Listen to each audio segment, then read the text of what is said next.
Well, since you watch our show, you might think that people have learned their lesson about the tyranny of the COVID industrial complex. That's what I'm decided to call it this morning, by the way. That the people stopped taking these untested gene therapy altering shots, but you'd be dead wrong about the whole thing. Just this week alone, the mainstream media is doubling down or pushing COVID shots once again on unsuspecting Americans. Just watch as MSNBC went all out on having an uneducated doctor on, telling that even pregnant women should be going out and getting these shots right now. Watch. Dr. Adalja, first to you. There is a lot of confusion, as Marissa Para was reporting, around the COVID vaccine. As a doctor, please straighten it out for us. Yeah, this is the absolute worst case scenario because no one knows who should get a vaccine. No one knows who to trust.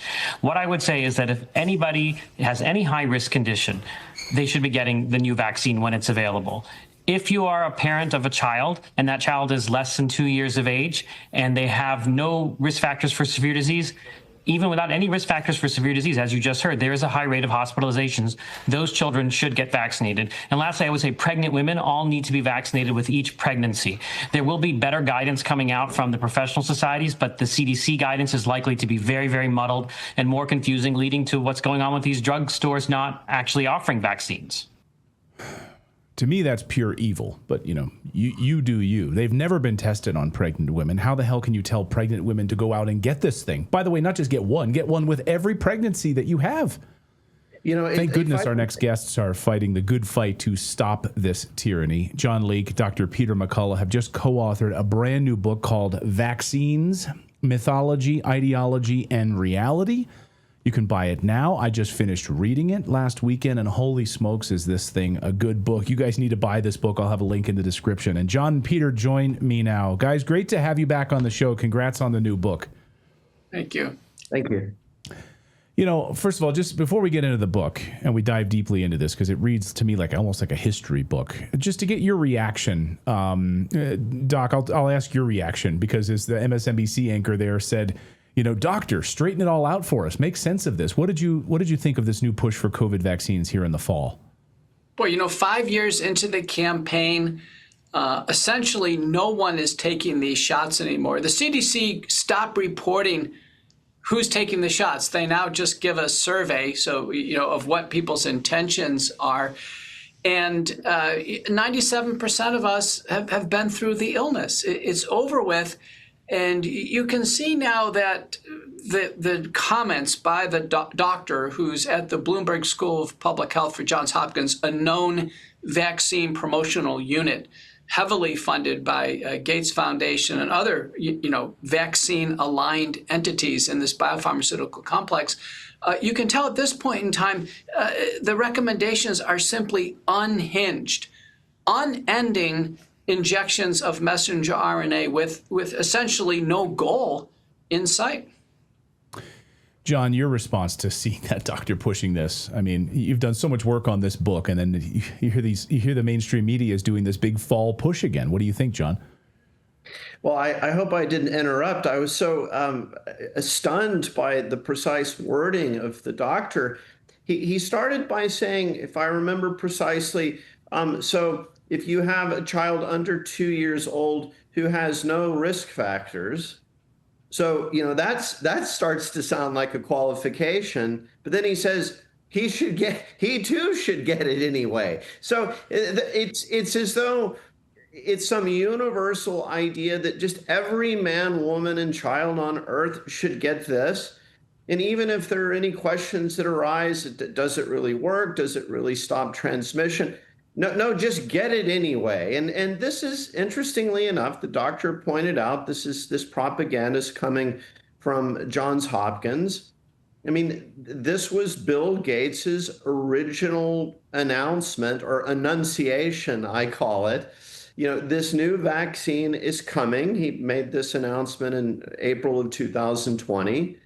And we're all locked down. The world's turned on its head. But when everyone gets it, then mankind will be liberated and saved. And here we are 5 years later, and it's the exact same messaging. This is very characteristic of an ideological representation, just a slogan, just get it, everyone get it. And this really drew us into this story. What is going on here? So you write, I mean, vaccines, mythology, ideology, and reality, and it really reads like a history book. And it's like, it's without politics. I mean, you really go back to sort of the foundations of these vaccines and even the terminology of the term vaccine, where it comes from. And Peter, it almost sounds like it has become a religion for some people. And I think you saw that last night, or just you're here on an interesting week. We've got all this news happening with COVID. And then you see on CNN the other night, this panel with Abby Phillips going crazy because Florida and Joe Ladapo down there has basically said no more mandates for vaccines in the state of Florida. Like, you can go out and get them if you want. You can get 30 of them if you want. But the government is not going to tell you to do it anymore to go to school. I mean, and people freaked out. It's as if their religious faith has been shaken. And, we went all the way back to 1721. Cotton Mather, Puritan minister, takes up with Dr. Boylston in this process of variolation. It's an early form of inoculation using a scalpel and a smallpox pustule from one person and inserting it into another through a skin nick. And Cotton Mather, 1721, proclaims this is a gift from God. So there's been connotations of religiosity with vaccination from the very beginning. And then these wild claims, even on the CNN panel, Scott Jennings, who's positioned to be kind of on the right, he's kind of the evening punching bag on that show. He says it's indisputable that the vaccines have saved millions of lives. And there's just no evidence of that being the case. For example, and people bring up measles all the time, that, with measles, Miller published in 1964, probably the best kept measles registry in the world, in the British Medical Journal, the actual death rate from measles. This is before the vaccines. And the rate was 0.2 per thousand. That's 1964. So if we had 500,000 measles cases per year in the United States with no measles vaccine, which could be the caseload, that would be essentially, 1,000 deaths. That's 1964 technology. That's before any measles treatment, where we have immunoglobulins, vitamin A, secondary antibiotics, steroids, ICU care. We should have zero measles death, even with no measles vaccine. Worldwide, a lot of people don't take the measles vaccine. The WHO reports 600,000 cases of measles sometimes in a year worldwide. People are making a big deal when we have 1,000 or 2,000 cases in the United States. But in my view, it's all about treating these illnesses. The vaccines can help reduce case count, but they're not a savior, and they shouldn't be held onto like a talisman. John, I think one of the things that stood out to me in this book from a history perspective is that nowhere in this book did I feel like, oh my God, thank God we got this one particular vaccine, like polio or smallpox or measles or COVID. Almost in every situation that you guys highlight in this book, it's because of like sanitation. It's because of not having horses take dumps in the street. It's from people washing their hands.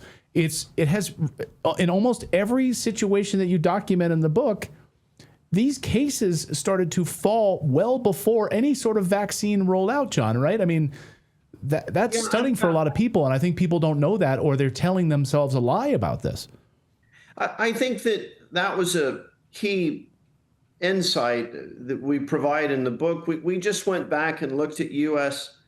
vital statistics, which is a very straightforward presentation of cause of death in the United States year after year after year. And the doctor mentioned the study in Great Britain just before the measles vaccine was introduced to the UK. The other thing we look at is just vital statistics in the US. And so, for example, measles, it's an extremely contagious illness. Prior to 1963, all American children were presumed to have had it at some point in their childhood. It's that contagious. But if you look at vital statistics in the decade prior to the introduction of the measles vaccine, you're seeing nationwide, in a nation of over 150 million people, about 400 to 450 deaths per year attributed to measles. Now, a lot of those children, we don't know exactly what their comorbidities were, if they had congenital illnesses that made them frail. But this is before the measles vaccine. We're already down to around 400 deaths per year in the whole country. And, just to stay on measles for a moment, we had this death in West Texas of a Mennonite girl. The mainstream media made enormous hay out of this, but we investigated this death.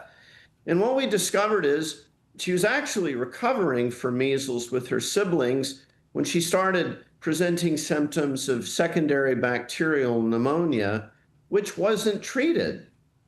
I mean, a simple antibiotic prescription at home would have saved the little girl. And that's just another, it's perhaps a nuanced point, but this kind of cult of vaccinology has been accompanied by a strange lack of attentiveness and perceptiveness and just basic doctoring.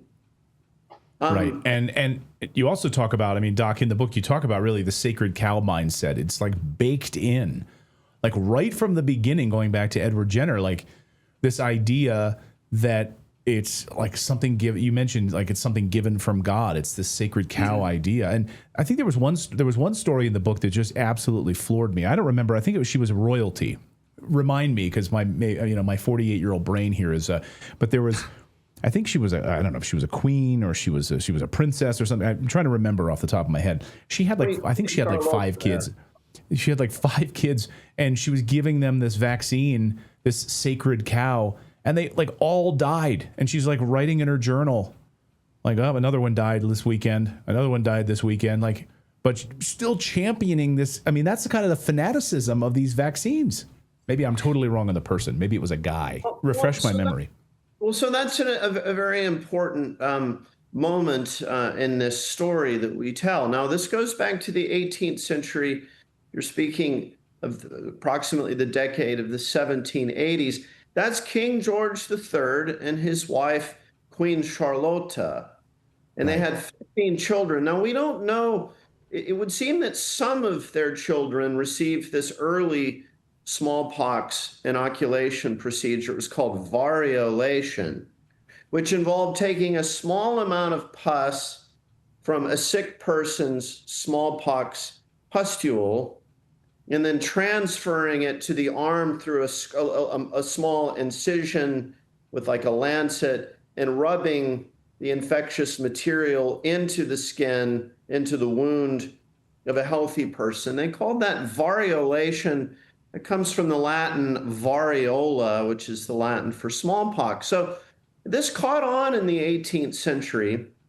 Queen Charlotta of England, she was impressed by this idea it would confer protection. But, as we show, there's really no way of knowing, well, was it really protecting children, or could it be, as was definitely the case, and the last 2 boys that were born in her family, both of them contracted virulent smallpox from the variolation procedure very quickly and died. But you see this in her private diaries and letters, as well as King George's, well, we're going to keep the faith anyway. And the perception seems to be, well, if they'd not died of variolation, they probably would have died of smallpox anyway.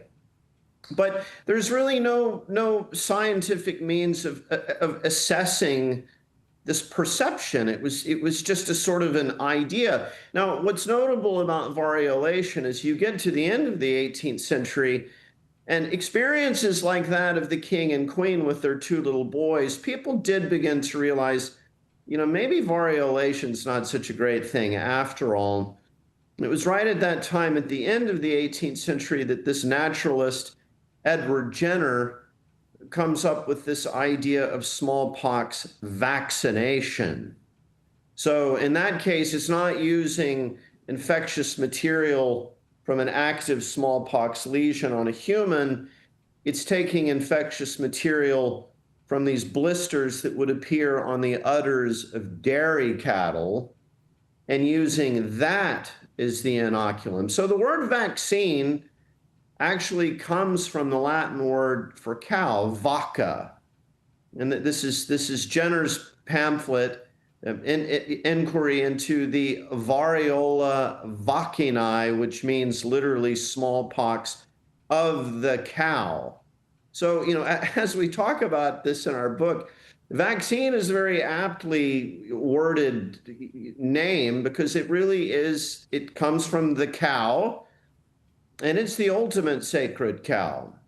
Yeah. Peter, you in the book, you mentioned a story, kind of a personal story, how you were really a champion of vaccines. I mean, you hadn't really gone down this rabbit hole in a way. I think maybe if people knew you 20 years ago, you might maybe sing a different song, but you were very, you had a lot of humility in telling your personal story. And maybe you can just kind of recount a little bit of it for our audience here. So when you sort of first discovered, like, this is a religion, like there is no science pushing, I don't know what they're talking about here. I work in this hospital. There should be no reason, if I've already have natural immunity, that I should be getting a shot. Why are you pushing this on me? And I think that led you down a rabbit hole of figuring out where is all this money coming from? Where's the propaganda coming from? Can you maybe talk a little bit about that? Right. There were the turning points. Listen, like all of their doctors, myself, my wife, my kids, we followed the vaccine schedule. We were taught that it's a good thing to do. There were no lectures in medical school or residency on vaccine safety. There are, to this day, there are no continuing medical education courses on complications after vaccination, as if they don't exist. Wow. And, what I had seen over my career is things had kind of crept in, this kind of authoritarian nature to vaccine administration. So, for instance, the annual influenza vaccine. Now, I'm healthy. I'm reasonably young through my career. I've never even tested for influenza. I've never had anything that was like influenza. My annual risk of influenza, like yours and John's, is way less than 1%. There should be no reason for me to take an influenza shot. So, early on in my career, it was offered, it was encouraged, we would get reminders. But towards the end there, I'm going to say the decade leading up to the COVID pandemic, it became required. And a couple times I remember being told, listen, you can't, go in the hospital on January 1st unless you've had your flu shot. I mean, we're going to lock you out of the hospital. You can't round and see your patients. And it became a big deal. A couple times I got a flu shot on Christmas Eve in the emergency room. So I was never someone who, was wildly supporting vaccines. I didn't recommend them to my patients. I accepted them like everyone else. And then what happened during COVID is I had COVID early in 2020. And we were seeing, for the first 2 years of the pandemic, we were seeing great natural immunity. People just weren't getting it twice. And because I already had it and they were rolling out these new vaccines, when they called me for my shot, I said, listen, I was the only doctor in my division who had COVID. I said, I've already had it. I was happy. It was over with. And they said, well, no, just take it anyway. And it was just that taking it anyway that just kind of raised my awareness of well, wait a minute. This is something we don't do. We just don't give extra vaccines. The other things that happen in the background, I mentioned it, with this zealotry with the flu vaccination. One of my brother's colleagues, annual flu shot, developed Guillain-Barré syndrome. This is a horrific paralysis. People can be bedridden like this person the rest of his life. And it just in the back of my mind, I started to think, gosh, for a less than 1% chance of something that's treatable, would it ever be worth being paralyzed for the rest of your life? And then I think the capper that really opened my eyes was this now emerging linkage between excessive childhood vaccination and autism. I'm glad you bring that up. because if you look at the footnotes in your book, a huge chunk of these footnotes, or at least a lot of citations, point to autism, and there's a lot here, and I just want to just read because I was stunned. I mean, I think people are becoming aware of the potentiality here of this, and the fact that we're like not investigating it, and it's sort of again a sacred cow, right? The idea that I think you point out in the book is like we can say we don't know that vaccines cause autism, but we can say that a lot of people are saying unequivocally we can say that they don't cause autism. So wait, what? How can you say that? What sort of research exists that says that they absolutely does not cause autism? Like, where are you getting this from? Just one little story here. It was a vaccine conference, this conference, and it had one individual, Hannah's case. You write about Hannah's case in the book, as if this was like totally settled science. And so this letter came from a family writing about their daughter Hannah. Our daughter Hannah developed normally until receiving 9 vaccines at once. She immediately developed a fever, encephalopathy, if I can say that correctly, deteriorating into what was diagnosed based on the Diagnostic and Statistical Manual of Mental Disorders, or DSM, as autism. Dr. Offit's assertion that even 5 vaccines at once would not place an unusually high burden on a child's immune system, in theory, and risky practice for the toddler's developing brain. No one knows if Hannah's mitochondrial dysfunction existed before receiving these vaccines. Dr. Paul Offit's claim that Hannah had already weakened cells is unfounded. We support a safe vaccine program against critical infectious diseases. We need straight facts and serious science and speedy answers on these important issues. That was part of the opinion piece written by Paul Offit in the New York Times. So 9 vaccines at once, and then she immediately develops a fever and starts deteriorating into what they would diagnose as autism. But if you listen to all these people that are making money from the biopharmaceutical industry, vaccines don't cause autism. They'll tell you. Okay.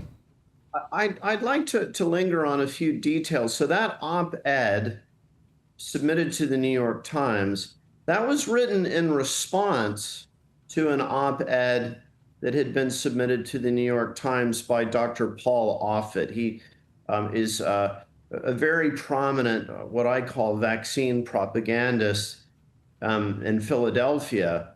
And right. Dr. Paul Offit writes this letter saying, in the case of Hannah Poling, there's just absolutely no evidence whatsoever that this little girl regressed into autism as a result of this large battery of vaccines.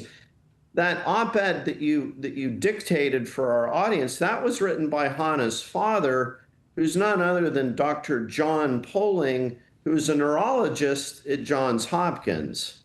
So this isn't some sort of yokel that doesn't know what he's observing. He's actually a trained neurologist who wrote a paper that was peer-reviewed about Hannah's specific case. And not only is Paul Offit so out of line, beyond the pale with all of the wild assertions of his op-ed, which is nothing but the purest propaganda that he wrote.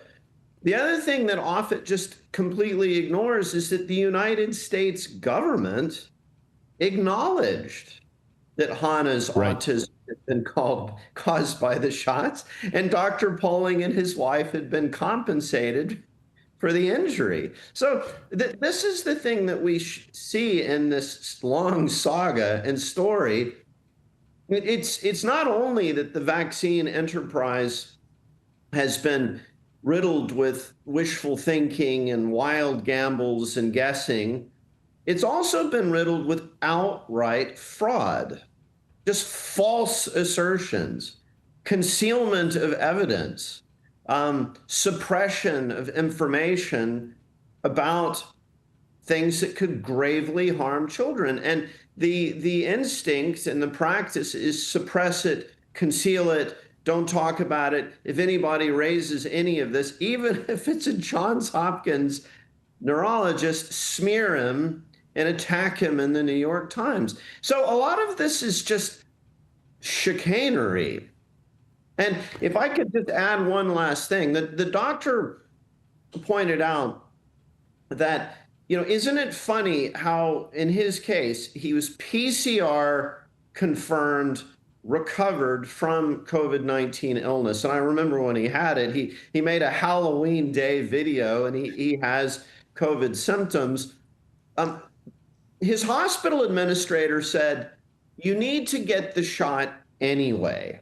And so Dr. McCullough said, no, I've already had the illness. It's actually contraindicated. The shot could actually cause a violent immune response. So that this is not indicated.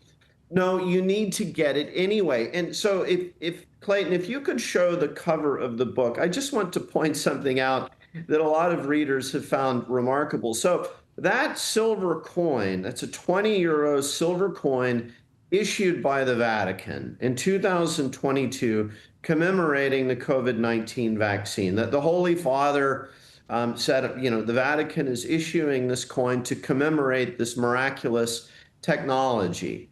Okay, so observe the iconography of that coin. It's like a trinity, 3 figures. That's an old figure in Catholic iconography going back to the Renaissance. You'll see Raphael pictures, similar figure of 3. Now, if you read the Numistic Catalog's description, it says a boy prepares to receive the COVID-19 vaccine. So ponder that statement. A boy prepares to receive the COVID-19 vaccine. That's the identical statement to a communicant prepares to receive the Eucharist.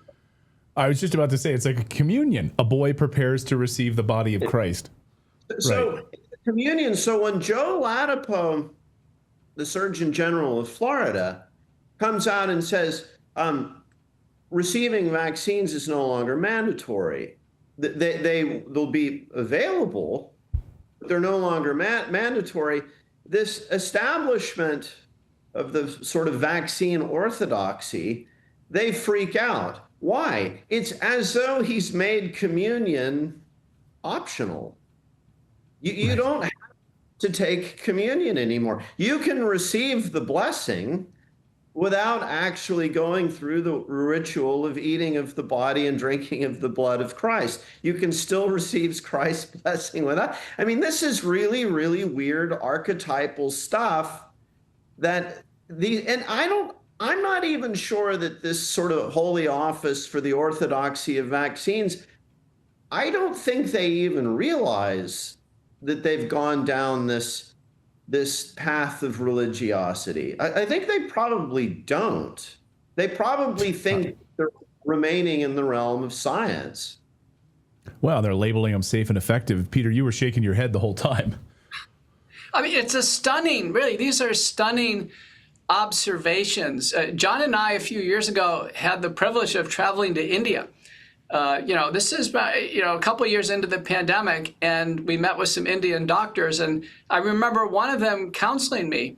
He said, when we get to the vaccines, he says, in our culture, he says, I want you to know we kind of consider vaccines like people, and we don't want to insult them. What does the data show right now, Doc, about vaccine injuries? We talked about autism, we talked about this, but this information has been massively suppressed. Again, we showed you the MSNBC interview. Again, you can watch CNN. You can see all of the Bill Gates backed legacy media pushing these stories. Obviously, you're seeing all the coordinated effort right now to go after RFK Jr. and get him thrown out. We received an email from our pediatrician the other day. We featured it on the show, where the pediatrician says we can't give out COVID shots for children under 5 unless they're at risk. To which this pediatrician basically said, we're going to go to great lengths, basically almost to massage it, so we'll figure out how you can become high risk. I mean, that was the implication of the email. Like, you're not high risk now, but we'll figure it out. And we're hopeful that the CDC will allow us to start giving these shots back out to children again. We want as many people as they possibly can to get these shots. So the propaganda is in full swing. But I mean, let's talk about vaccine injuries, the suppression of information that you've seen. You know, the suppression starts by the suppression of reporting. So let me just say, if you're at an academic medical center and you see a patient come in with, a vaccine blood clot or stroke or myocarditis, the classic COVID vaccine side effect, and one wants to do research on it or even write it up as a publication, it's not going to even be approved by the department chairman or research department to even get out the door. And if a paper got out the door and it went to a journal at the editorial level or the editorial board or the reviewer level or the publisher level, likely it's going to be suppressed because everyone took the vaccines and they're worried about what's called vaccine hesitancy. That, do you know there's 20 published different scientific instruments to assess vaccine hesitancy? Vaccine hesitancy has become its own mental disease. It's actually bad to be vaccine hesitant in the medical literature. It's good to be vaccine accepting. And, when I analyzed this recently on Focal Points, believe it or not, this is stunning. There are around 350 plus papers in the peer-reviewed literature that have concluded that the benefits of the COVID-19 vaccines outweigh the risks. Over 350, that's cited in the National Library of Medicine. Now, for every intervention, a drug, a surgery, or anything else, there's always going to be a mixture of papers. There are always papers that say, well, the drug is beneficial here, but it's harmful here, and the net effect.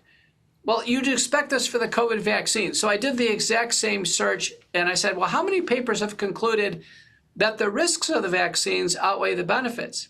The answer there, 0. 0.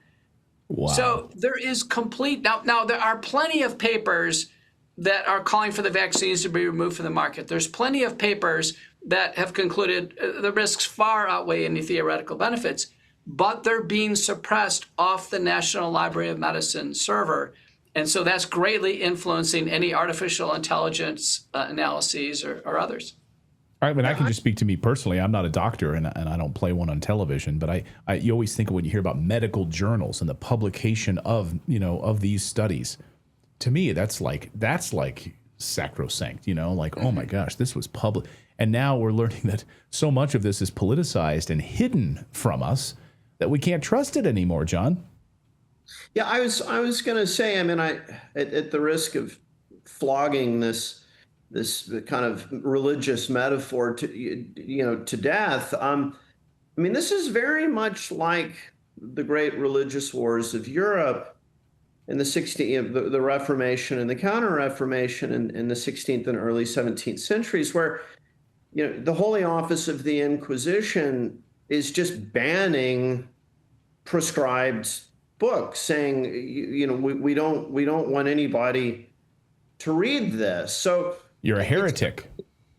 And so we see this very, very persistent thread that runs through this whole story very, very quickly, already in the 18th century, already with Cotton Mather, the famous Puritan minister in Boston. You see the erection of an orthodoxy, and those who question the orthodoxy are deemed heretics. And I mean, if you think that that's just a metaphorical exaggeration, I mean, consider what happened to Dr. McCullough when he simply started questioning the COVID-19 vaccine. I mean, right. It's identical to the way he wasn't burned at the stake on the public square. But we have that going for us. But he was metaphorically burned at the stake. Banned, blocked, censored. Yeah, it's true, Doctor. I mean, just quickly run through the litany of you question the safety, and then what happened? Well, it's just too painful to do. I mean, there's so much professional reprisal, but look what happened to the people, Clayton. This is very important. People lost their jobs over not taking the vaccine. The arc of their university careers and their future endeavors were permanently changed in many, many cases. People didn't get put in jail in the United States for not taking the COVID vaccine, but they did for not taking the smallpox vaccine towards the end of the 19th century. So listen, it's this happened is a great before. point. This is a great point. And I think this is, again, where we come back to the history in the book. We talk about the polio, right? We have this mythology about polio. Oh, my gosh. We absolutely have to take the polio vaccine. Look at FDR. But, of course, you bust that myth wide open in the book, right, Peter? Yeah, I'll let John pick up on that one. But, I'll just say that this was the polio, the advent of the polio vaccine. That was in the first one in the era of modern media, where things could be amplified through radio and TV. Yeah, polio is so fascinating. I mean, at the risk of speaking on the technical side for just a moment, it's important for people to understand that polio is universally considered to have long, probably going back to the ancient Egyptians, an endemic illness. That means it had always been circulating amongst all human populations on Earth. What's notable about polio is that in the medical literature, there's no reporting of anything like an outbreak of paralytic polio prior to the 20th century. So there's a kind of something of a paradox with polio, and the most likely explanation is between about the ages of 6 months and 5 years of age. The thought is historically all children were exposed to the polio virus, all of them. It's endemic, it's everywhere. Children are very grubby, they're not very attentive to washing their hands after they go to the bathroom. And the thought is between about 6 months and 5 years of age, all children were exposed to polio for all of history. Now, during this early window of life, if it's a healthy child, he's not susceptible to severe polio illness or paralytic polio.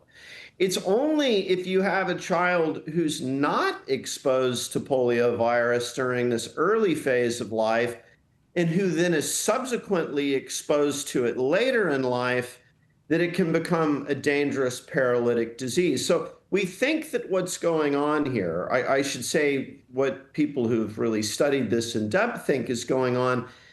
It was already observed in the 30s that polio seems to affect primarily the children of the affluent. Yes, so wealthy kids. Yeah. What that's suggesting is it was kids that grew up in very affluent, clean environments with soap and water and indoor plumbing and clean water. They weren't exposed to polio virus during this early period of life. But then so they didn't have the natural immunity, right? So they weren't out in the farms. They weren't just being grubby, as you say. Right. So most small children are exposed. It's the oral fecal route. They just get exposed to it playing around in a New York City tenement building or on the playground or wherever. But these affluent kids, the thought is that they weren't exposed to polio virus during the early phase of life. Then around the age of 6, 7, 8 years old, parents would take them to the New Jersey shore or to Coney Island or wherever, and they would get exposed to raw sewage going for a swim in the summertime.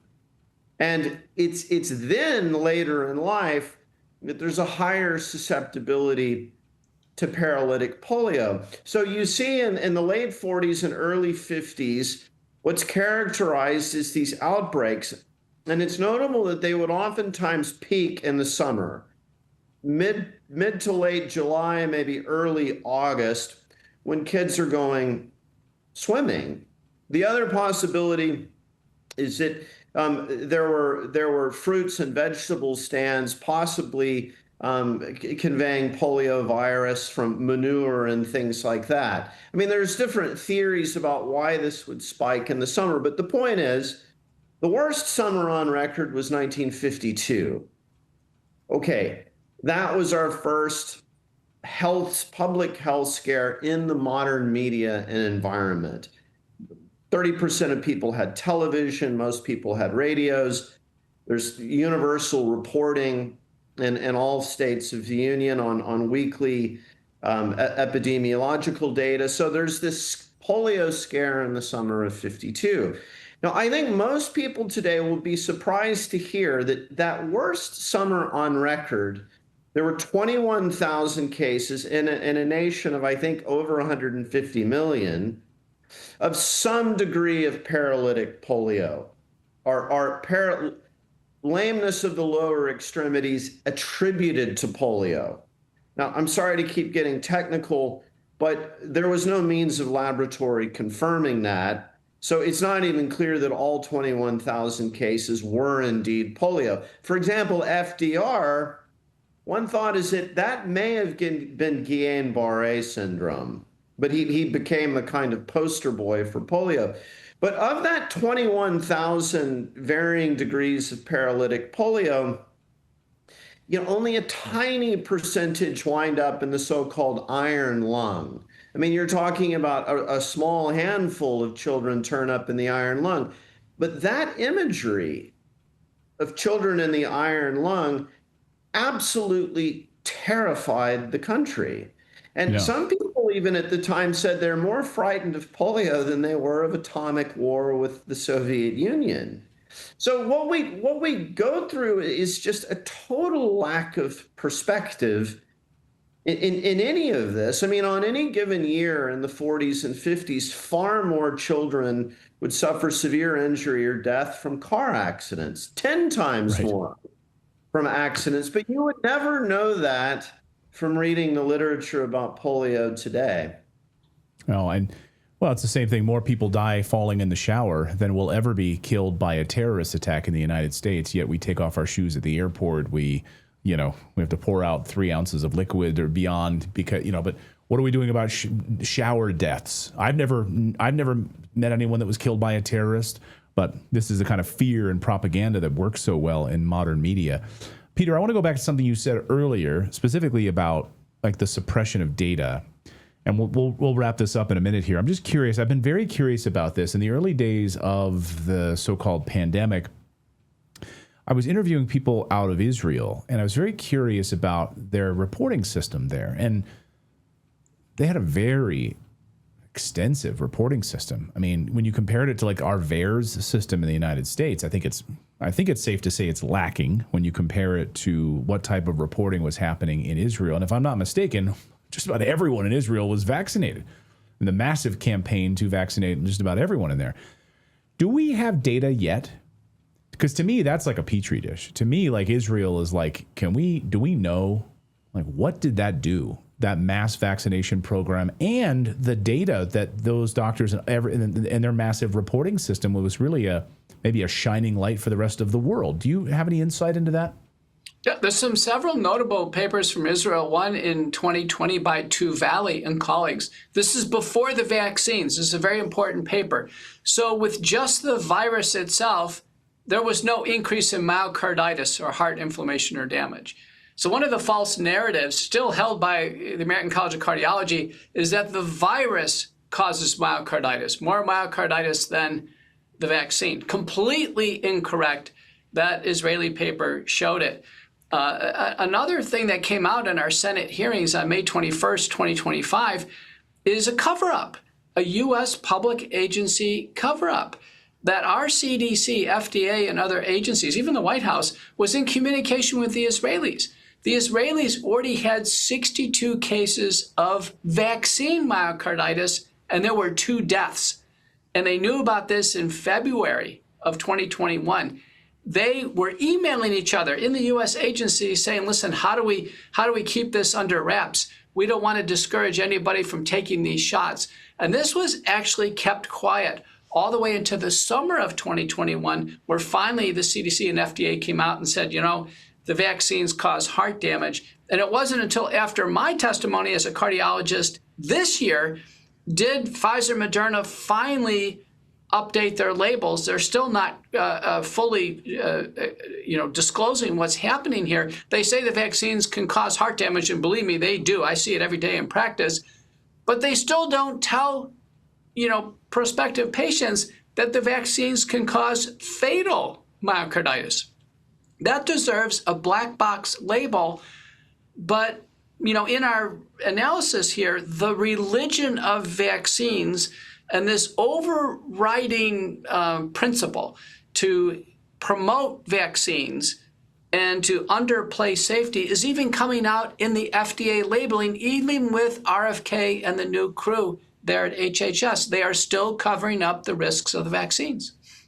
Yeah, I was going to ask you about that as we get you guys out of here. I mean, you saw this sort of flopping back and forth over the past few weeks about we're going to, no mandates. We're going to pull this off, but we're going to have certain mandates for, allow, children with high risk. And it's really sort of mixed messaging on this. It sounds like think about one foot ready to listen to what you guys are saying, and one foot still firmly in the camp of propaganda and big pharmaceuticals. I mean, Bill Gates was just at the White House, and on the same day these guidelines are announced. Like, something fishy is going on here. So as we head into the fall, and people are like watching this, and like, I was like on the fence. Maybe I'll go, get this vaccine. I mean, what do you say to those people? Well, I'll tell you, very few people are taking the shots. My estimate now is way less than 5%, or maybe less than 1%. Our CDC won't tell us. I was in the pharmacy yesterday. They have these huge vaccine booths in CVS. Nobody anywhere close to these vaccine booths. Sadly, government dollars are being spent on these messenger RNA vaccines, and they're just being poured down the drain. I think we'd be much better off right now pulling these off the market, and now, turning our attention towards safety, injuries, disabilities, and deaths, the spike protein that's been deposited in the body, and what we can possibly do about this. The Biden administration spent $1 billion on long COVID. They never considered the vaccine contributing to people's illnesses, and not in a single study did they evaluate the spike protein, which we now recognize is the cause of long COVID and vaccine injury syndromes. I'm glad you brought up spike protein. That was the last question I was going to ask you, Doc, which is, I know recently you've said we've now discovered the spike protein 3.5 years or so later. It was supposed to dissipate within like days or hours when you got the shot, but you found evidence that this thing has continued for years. And what is it doing to the human body? It's my patient. It's my patient. I'm seeing and examining patients every day, and he participated in research. We've working with a lab in Germany. We can find Pfizer messenger RNA in his blood. We can find fragments of DNA coding for the spike protein, fragments of simian virus 40, promoter enhancer inhibitor, and we can actually find the spike protein circulating in his bloodstream 3.5 years later. We've also sampled skin. This vaccine is out in his skin. This is frightening. There are no human enzymes known that can break down Pfizer or Moderna messenger RNA, and no human enzymes that can break down the spike protein. Fortunately, some natural enzymes we found can break down the spike protein, and so we're advancing that as combination nutraceutical approach. But I'm greatly worried with what we're seeing out of these independent research labs. John, final thoughts. What are you hoping people will take away from reading this book? Maybe there's someone out there who treats this as a religion, who treats vaccines as a religion. Many of us did. I mean, growing up, you always heard about it. You heard the horror stories about polio and FDR and the iron lung and smallpox and measles and all of that stuff. What are you hoping people will take away from this book? What I'm hoping that people will take away from it is the recognition that the entire vaccine enterprise has never been about truly rigorous and strict empirical science. And I'll give an illustrative anecdote because I think it's the most illustrative anecdote of all. In October of 2021, there was an FDA deliberative committee contemplating the question, should we approve this new messenger RNA COVID-19 shot for children? And one of the guys on the deliberative committee was the editor-in-chief of the New England Journal of Medicine, a guy named Dr. Eric Rubin, who's also an adjunct professor at Harvard. Dr. Rubin acknowledges the safety signal of myocarditis, particularly in adolescent males. So he explicitly acknowledges the safety signal. And then he explicitly acknowledges that the risk-benefit analysis for young people, for children, is different than the risk-benefit analysis for the old and frail, for whom COVID-19 poses a much greater health risk.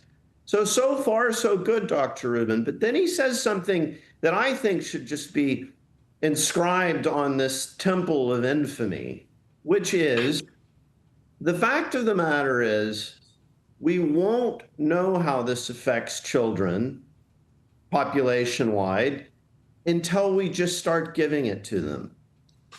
So gambling, let's roll the die. Let's take this new technology that is only just in the last 15, 20 years been under development. Much of it is theoretical, this molecular technology. And let's just roll the die on all of the children, basically of the world. And I say the world because Rubin knew if the FDA approves this for children in the United States, the licensing agencies in the UK and Australia, throughout the Anglosphere, certainly, and probably in Europe as well, they're all going to approve it for children as well. So this enterprise, what people should take away from the book is when Anthony Fauci says, follow the science, or attacks on me, or frankly, attacks on science, that's propaganda. It's not true. Much of this is not a scientific enterprise. And I'll leave you with one kind of, I think, a pregnant thought. You and I could stand on a balcony on a 20-story building, and we would not debate for 1 second if jumping off the balcony onto the concrete below is going to kill us. We'd both instantly be in agreement. Newtonian physics or mechanics, you will die if you jump off this building. But when it comes to human health and disease, we debate about things. We're unsure. It's multifactorial. It's complex. The only way when it comes to medical matters to get closer and closer to the truth is through open discussion and debate. It's through questioning. It's through analysis. It's through listening to doctors who are making observations in the field. So when Fauci and his cohort says, follow the science, what they're saying is we have elected ourselves as the orthodoxy, and anyone else who questions us, should be branded a heretic. And that's what we want to get away from. The purpose of our book is to encourage the world, to encourage our readers. Let's get away from orthodoxy and heresy and get back to discussion, debate, and rational evaluation. Well, that's what RFK Jr. has said, but of course, they're running him out of town. He's terrible for science. He just wants to question things and make sure that we actually have science associated with all of it. The book is called Vaccines, Mythology, Ideology, and Reality. You can go and pick it up. It's really eye-opening, and it walks you through really the history of where this all started and where did this sacred cow ideology come from in the beginning, and takes you all the way up through, of course, to COVID and the COVID era. John Leake, Dr. Peter McCullough, great to have both of you here. Thank you so much for the great book, and I hope a lot of people will go out and buy it and read it. Thank you, guys. Thank you.